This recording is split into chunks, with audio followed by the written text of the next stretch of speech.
Hello YouTube! Cette semaine on fait le point sur l'avancement du chantier. Ça fait maintenant environ 4 mois qu'on a commencé nos travaux de rénovation, et 4 mois c'était un peu la date fatidique puisque c'est le temps qui avait été estimé pour la totalité de notre rénovation si on faisait faire les travaux par une entreprise. Bon, après on sait très bien qu'il y a toujours du retard sur les travaux et que ça aurait sans doute duré un petit peu plus longtemps. Mais comme nous on a décidé de faire les travaux seuls, qu'on est que deux et que c'est pas notre métier, je vous propose de faire un petit bilan de ces 4 mois de travaux en auto-rénovation et de vous expliquer un peu ce qui a été facile, ce sur quoi on a galéré, et de vous parler aussi du budget parce que ça permet de faire de sacrées économies de faire les travaux soi-même. Sur ces 4 mois, il faut bien noter que nous, contrairement à des professionnels qui seraient venus faire ça à temps plein, on a fait que 2 mois à temps plein, 2 mois sur lesquels on avait posé des congés, et les 2 mois suivants, c'est des mois où moi j'ai travaillé à raison de 2 ou 3 jours par semaine, donc j'étais un petit peu plus là la journée pour pouvoir préparer des choses en attendant que Stéphane rentre du travail. Stéphane, lui, il a travaillé normalement, ce qui veut dire qu'on a surtout avancé sur les travaux le soir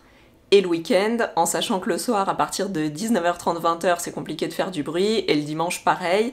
Donc il y a beaucoup de choses qui ont dû être reportées d'une semaine sur l'autre, du samedi au samedi, et forcément, ça allonge le temps des travaux. Avant de se lancer dans le bilan, je voulais tout d'abord répondre à une question qui m'a été posée des milliers de fois depuis qu'on a commencé à parler de notre projet. Et la question c'est, à quand est-ce qu'on estime la fin des travaux?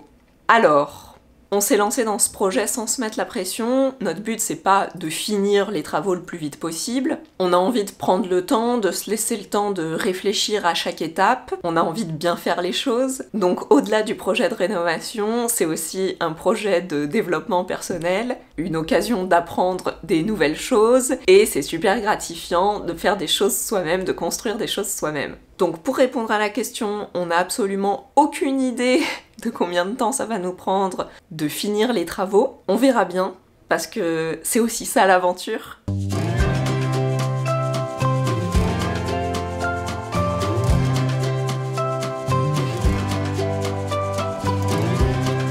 Comme vous le savez, c'est un gros chantier puisque tout est à rénover du sol au plafond, absolument tout. Et d'ailleurs, c'est pour ça que j'essaye de documenter le projet étape par étape et que vous pouvez retrouver toutes les vidéos dans cette playlist. La première étape des travaux, c'est évidemment la démolition. Notre démolition, c'était un sacré boulot puisqu'il y avait absolument tout à enlever. L'ancienne électricité, les anciennes boiseries, menuiseries, les portes, et surtout quasiment toutes les cloisons de l'appartement. En plus de ça, on a eu une belle surprise, c'est que sur les pièces d'eau, quand on a commencé à enlever le carrelage, on s'est rendu compte que la moitié des murs, le soubassement des murs, avait été entièrement recouvert de béton.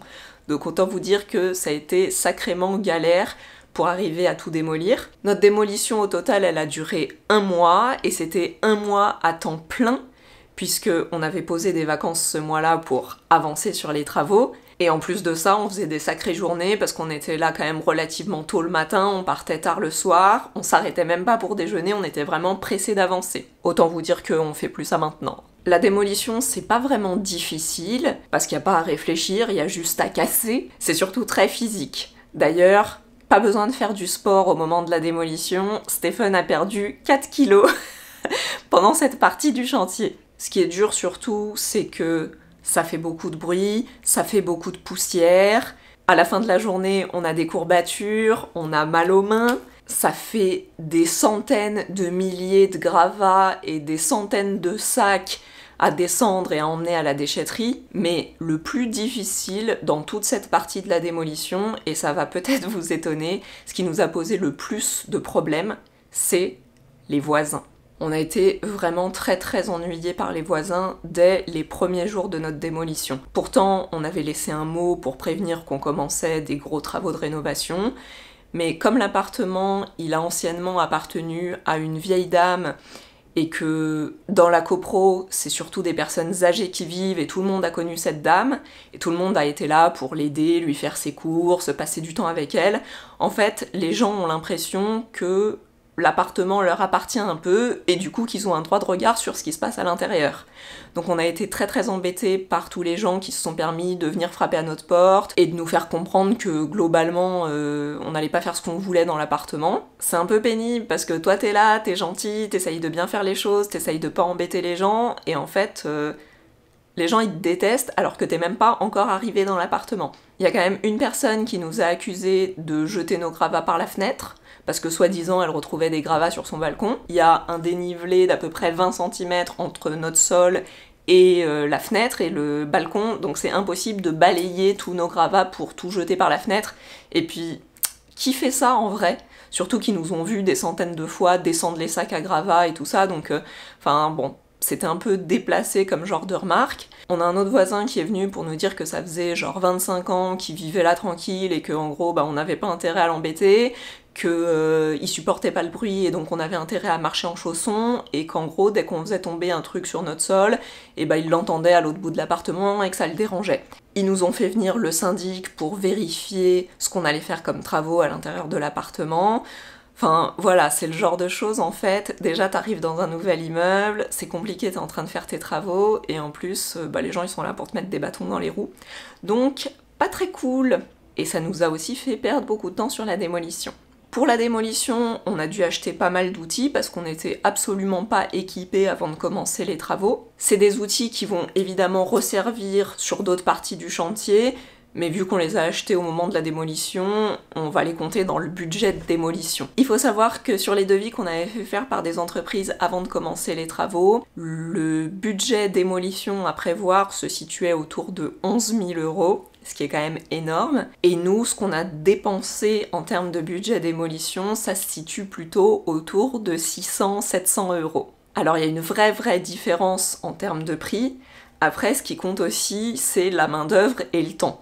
Nous, on était à 2, quelquefois mes parents sont venus nous aider, donc quelquefois on était à 4, mais autant vous dire que mes parents, c'est pas des gros démolisseurs. Donc après, tout dépend à combien on estime son temps de travail, en sachant que ce temps, c'est du temps perso qu'on aurait pu passer à faire autre chose de plus agréable. Donc le tout est de savoir combien coûte ta fatigue. Une fois la démolition terminée, on a pu débuter la reconstruction. On a commencé par la réparation des sols, donc en coulant une chape légère et un ragréage. Et le plus difficile dans tout ça, c'est de porter les sacs. Parce que les sacs de chape légère qui font 35 kg, il faut avoir de la force dans les bras, et si tu les tires un peu trop, c'est des sacs en papier qui se déchirent. Et comme la chape légère, il y a plein de petites billes de polystyrène, et toutes les petites billes, elles se dissipent dans la nature. Quand on a débuté la pose des cloisons, tout le monde n'arrêtait pas de nous dire « Mais comment vous allez faire? Vous allez jamais réussir à faire des murs droits, c'est trop difficile. » Mais en fait, c'est pas si difficile. Ce qu'il faut, c'est arriver à décomposer les choses. En gros, pour la pose des cloisons, nous on a choisi de tout faire en placo, en BA13, avec des rails et des montants. Et le plus difficile vraiment, c'est d'arriver à faire ses repères pour aligner les rails et les montants entre le sol, les murs et le plafond. Et pour ça, le meilleur moyen de pas se casser la tête, c'est d'utiliser un niveau laser 360. Il y a juste à l'allumer, à le caler bien, et ça dessine automatiquement le trait sur l'ensemble des endroits où on va venir positionner la cloison. Donc c'était vraiment pas difficile. La seule chose, c'est que ça nécessite un peu de réflexion pour savoir exactement à quel endroit on positionne les cloisons et comment on vient y intégrer les portes et la verrière. Mais une fois que l'ossature métallique est posée, en gros la cloison elle est faite, il y a juste à venir visser les BA13. La seule chose, c'est que je suis obligée de vous l'avouer, il y a quand même besoin d'un homme pour faire ça, parce que la pince à sertir, en fait elle est facile à utiliser quand il n'y a rien à sertir, mais dès qu'on met un rail et un montant dedans, moi clairement j'avais pas la force dans les mains pour sertir les deux ensemble. Après c'est aussi parce qu'on a acheté une pince premier prix, et si on avait pris une pince un peu plus perfectionnée, il n'y aurait pas eu besoin de mettre autant de pression.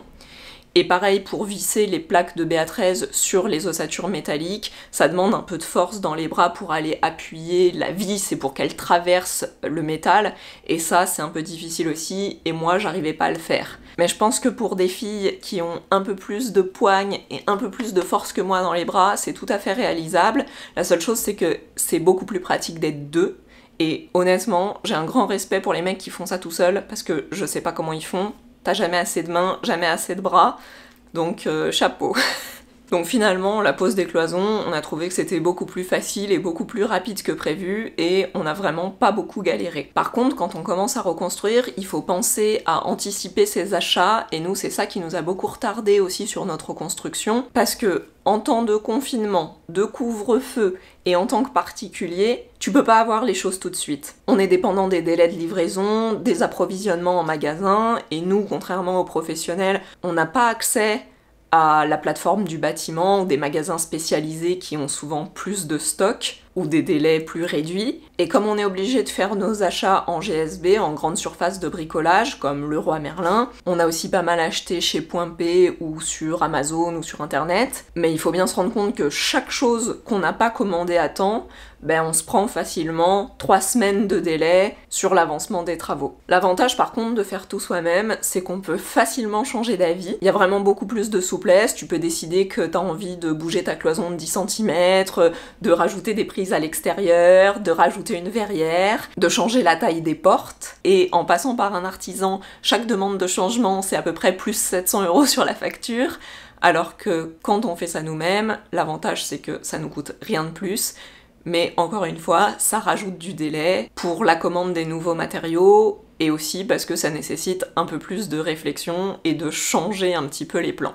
En plus de ça, ça permet aussi une plus grande souplesse de budget. Vu qu'on paye pas la main d'œuvre, ça nous permet d'acheter plus de matériel de qualité et on peut plus se faire plaisir sur le choix des fenêtres, le choix du parquet, les interrupteurs, les portes à galandage, les câbles informatiques dernier cri, le tableau électrique Schneider, les moulures. Et clairement, on n'aurait pas eu le budget si on était passé par un mec pour faire tout ça. Le budget, il aurait été carrément explosé. L'électricité, ça nous a pris beaucoup plus de temps que ce qu'on s'était imaginé, surtout quand t'as un mec ultra geek qui veut tirer des câbles informatiques et mettre des prises RJ45 dans toutes les pièces. C'est pas compliqué, mais c'est assez technique, donc il faut faire bien attention à ce qu'on fait, et surtout, c'est hyper long. C'est pas une tâche qui est super sexy, tirer des fils...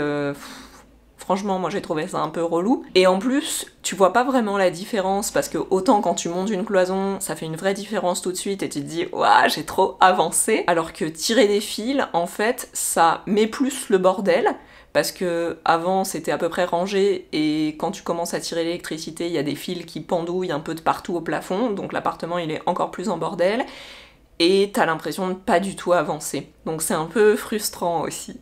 En termes de budget, l'électricité c'est vraiment un gros morceau. Je pense que sur tout le devis qu'on a eu, c'était la partie la plus chère. Pour réaliser l'électricité dans l'appartement, et c'était même pas de l'électricité encastrée, c'était de l'électricité sous goulotte, et je crois que même les prises étaient posées sur les goulottes. Le devis qu'on avait eu, c'était aux alentours de 12 000 €. 12 000 €, c'est vraiment énorme. Alors je veux bien que l'électricité, ça prend un temps de dingue, que c'est technique et tout ça, mais nous, en ayant acheté un gros tableau Schneider, des équipements informatiques de qualité, des trucs un peu perfectionnés, et puis plus d'acheter les câbles, les prises, etc., ça nous revient beaucoup moins cher, puisque au total, on est à peu près aux alentours de 1 000 € pour notre électricité. Donc 1 000 € contre 12 000 €, ça fait quand même une sacrée différence. En gros, ça nous paye notre budget fenêtre. À ce stade, on a quasiment fini de poser tous les matériaux lourds, on a globalement fini le gros œuvre. Le dernier truc un peu hardcore qui va nous rester à faire, c'est la plomberie. Et après, tout ce qu'on va commencer à faire, ce sera des choses qui vont permettre de rendre l'appartement plus joli. Donc on a vraiment hâte, et au vu des commentaires que vous avez laissés sur ma dernière vidéo, je pense que vous aussi. Honnêtement, se lancer dans un projet comme ça, c'est pas facile tous les jours. Heureusement qu'on est deux, parce que quand il y en a un qui perd un peu la motivation, il y a l'autre qui essaye de le rebooster. Heureusement qu'on n'a pas nos baisses de morale en même temps. Ce serait vraiment difficile. C'est vraiment sympa aussi d'avoir vos messages d'encouragement, parce que moi ça me fait plaisir de partager ça avec vous, et c'est cool d'avoir un retour. Et j'adore savoir que le fait de me voir faire mes travaux, ça vous motive aussi à faire des choses chez vous, à entreprendre des choses que vous pensiez pas être capable de faire. Donc je trouve ça super cool de pouvoir vous motiver, vous inspirer à aussi faire des choses chez vous. Parce que ça c'est pareil, faire des vidéos ça prend un temps de dingue, ça rallonge aussi le temps des travaux. Donc merci beaucoup pour votre soutien et vos encouragements. Je vous fais des gros bisous et je vous dis à la semaine prochaine.